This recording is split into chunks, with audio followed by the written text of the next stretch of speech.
Button وغیرہ لگانے کی اجازت ہے.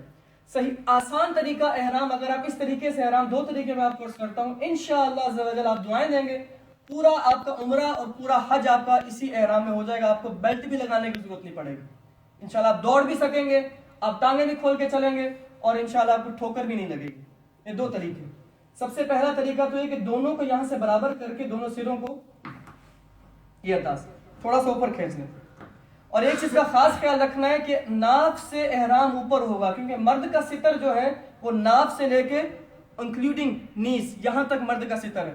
بہت سارے لوگ کیا کرتے ہیں، احرام ان کا ناف سے نیچے ہوا ہوتا ہے، جب چادر ہٹتی ہے تو ستر ظاہر ہو جاتا ہے. وہ دکھانا بھی ناجائز ہے اور دیکھنا بھی ناجائز ہے.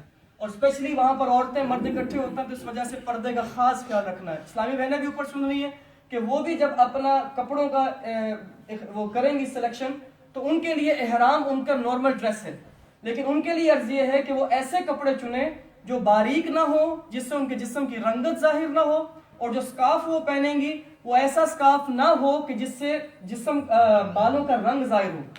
ٹھیک ہے، وہ ایسا سکارف پہنے جس سے ان کے جسم کی نہ رنگت ظاہر ہو چہرے کی، اور نہ کان نکلے ہوں. اور کچھ ہوتے ہیں کان کے پیچھے سے سکارف لیتے ہیں، یہ طریقہ ناجائز ہے اسپیشلی حج پر. دوسرا، ماتھا کور ہونا چاہیے، یہاں سے بال کور ہونے چاہیے. بہرحال پہلے اسلامی بھائیوں کا سن لیجیے. اچھا، یہاں سے آپ جو اوپر والا پلو ہے اس کو تھوڑا سا 4 انگل یا 1-2 گٹ اس کو لمبا زائد چھوڑ دیجیے. زائد چھوڑنے کے بعد اب اس کو آپ یہاں سے پکڑ لیجیے. اب اپنا سانس آپ اندر کریں گے. سانس اندر کرنے کے بعد یہاں سے آپ دونوں کو پکڑ لیجیے.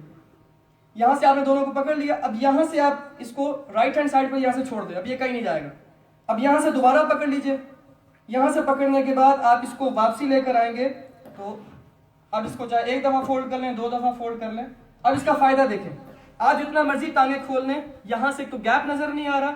اب آپ آرام سے چلیں گے. اب یہاں سے آپ کو بیلٹ لگانے کی جو نیت ہوگی وہ یہ نیت نہیں ہوگی کہ آپ نے احرام کو ہولڈ کرنا. یہ مکروہ ہے اگر اس نیت کے ساتھ آپ بیلٹ لگائیں گے. بیلٹ لگانے کی نیت صرف یہ ہوگی کہ آپ ضروری کاغذات رکھ رہے ہیں، لیکن اس طرح آپ احرام کریں گے انشاءاللہ عز و جل یہ کہیں پر بھی نہیں جائے گا. تو یہ دوبارہ طریقہ سیکھ لیجیے. رائٹ کر لیں یا لیفٹ کر لیں، جہاں سے بھی آپ کے لیے آسانی ہو. ان کو برابر کر کے اوپر والا جو ہے اس کو تھوڑا سا زائد کر لیں. تھوڑا سا زائد کرنے کے بعد یہاں سے بالکل تھوڑا سا سانس اندر کر کے جتنا آپ مناسب ٹائٹ کر سکتے ہیں یہاں سے دونوں کو پکڑ لیجیے. دونوں کو پکڑنے کے بعد اس کو واپسی سائڈ پر لے کر آئیں گے. تو یہاں سے آپ دوبارہ پکڑیں گے دونوں کو، اور یہ آگے سے پردہ بھی ہو گیا اور یہ بالکل ٹائٹ ہو گیا. یہاں تک آرام سے آپ کر سکتے، یہ آرام سے. اب آپ اس میں چلتے رہے. ٹھیک ہے، یہ طریقہ ہے نیچے والی چادر کا. اب اوپر والی چادر کیسے لینی ہے؟ اس میں بہت سارے لوگ یہاں پر غلطی کرتے ہیں جس کی وجہ سے ان کو پرابلم ہوتی، بار بار ان کا پلو گرتا ہے. جب آپ نے احرام خریدنا ہے نا، آپ نے یوں چیک کرنا ہے اس کا سائز، کہ یہ جو چادر ہے یہ یہاں سے گھوم کے یہاں تک آنی چاہیے. اتنے سائز کی چادر آپ لیں گے. بہت سے لوگ چھوٹی چادر لیتے ہیں، وہ جب یوں کرتے ہیں نا وہ پیچھے ختم ہو جاتی ہے، یہاں سے دوبارہ کھینچ ہی نہیں سکتے. اب طریقہ کیا ہوگا کہ یہاں سے آپ اس کو یہاں سے آپ اندر دے دیں گے ایک پلو کو. اب کیا ہو گیا، آپ کا پیٹ اور سینہ کور ہو گیا. اب اگر یہ چادر گر بھی گئی نا تو آپ کا سینہ اور پیٹ ظاہر نہیں ہوگا. یہ سب سے زبردست چیز ہے. اب آپ اس کو جب رائٹ سے لیفٹ شولڈر پہ ڈالیں، یہاں سے 2-3 بل دے دیں. بل دینے کے بعد آپ آرام سے اس کو پیچھے لے کر جائیں اور یہاں سے اس کونے کو اس کونے کو اس طرف لیں. اب آپ کا پورا حج ہو جائے گا. آپ کو کسی بھی قسم کی ضرورت، یہ آگے آ گیا، ضروری سمجھو تو یہاں سے اس کو اندر واپسی دے دو. اب یہ کہیں پر بھی نہیں جاتا. اب آپ نماز کے لیے ہاتھ اٹھائیں گے، آپ کو یوں کرنے کی، اب آپ یوں کریں گے تو یہاں سے بھی نیچے ننگا نہیں ہوگا جسم آپ کا.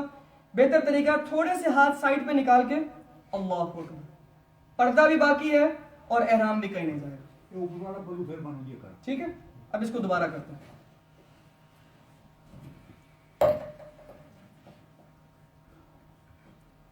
لیفٹ ہینڈ سائڈ سے ایک پلو آپ نے احرام کے اندر دے دینا، اور اس طرح رائٹ ہینڈ سائڈ سے آپ ادھر سے کندھے سے لیفٹ شولڈر پہ ڈالیں گے، اور رائٹ ہینڈ سائڈ سے یہاں سے تھوڑا سا اس کونے کو باہر نکالیں گے انشاءاللہ. اب یہ کہیں پر بھی نہیں جاتی. پیچھے سے بھی کور ہو گیا، آگے سے بھی کور ہو گیا، سائڈوں سے بھی کور ہو گیا، نیچے والا بھی ٹائٹ ہو گیا.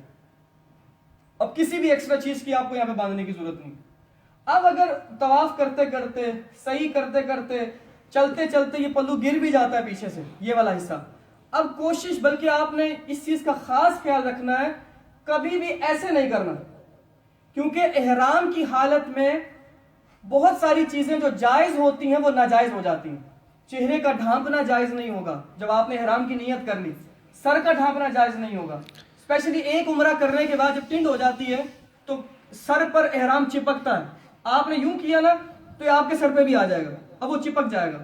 اس طرح صدقہ ہو سکتا ہے، اور اگر زیادہ دیر تک رہا تو دم بھی واجب ہو سکتا ہے، تو پرابلم میں آ جائیں گے. اور پچھلے کسی کے منہ پہ لگ گیا، یوں کیا آپ نے، تو آپ کی وجہ سے اس پر دم یہ صدقہ واجب ہو گیا. اس کا خاص خیال رکھنا ہے. بالکل آرام سے اس طرح کر کے اس کو پیچھے سے لے آؤ. یہاں تک کوئی سوال احرام کا؟ ٹھیک ہے.